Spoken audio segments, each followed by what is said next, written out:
আজকে রান্নাটা না খুব ভালো হয়েছে। হ্যাঁ, ভালো তো হবেই। 8 বছর ধরে তোমাদের জন্য রান্না করছি, ভালো তো হবেই। ফ্রিতে চাকর আমি, ভালো কেন হবে না? হ্যাঁ,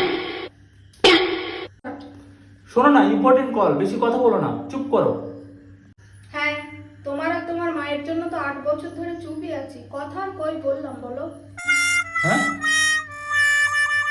কি গো, তুমি বাজারে গেছিলে, একবার বলে যাবে তো। চারদিকে আমি খোঁজ করছিলাম, কত চিন্তা হয় বলো তো। ক্ষমা করে দাও গো, তুমি বাড়ির মালিক, আমি বাড়ির চাকর। এবার থেকে যাওয়ার সময় তোমাকে বলে যাব। এর জন্য আমাকে আবার মারধর করো না প্লিজ। আরে বা, শোনো না, তোমার সঙ্গে একটু কথা আছে। হ্যাঁ, শুনছি তো।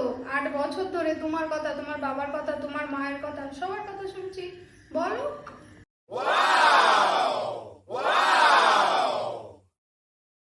কি গো, সব সময় সিরিয়াল দেখছো, একটু খেলাই দাও না গো, একটু খেলা দেখি। হ্যাঁ, সেই তুমি তো দেখবে টিভি। আমার বাবা তো আর যৌতুকে বিয়েতে টিভিটা দিতে পারেনি, আমি কেন দেখবো? তুমিই দেখবে, নাও ধরো।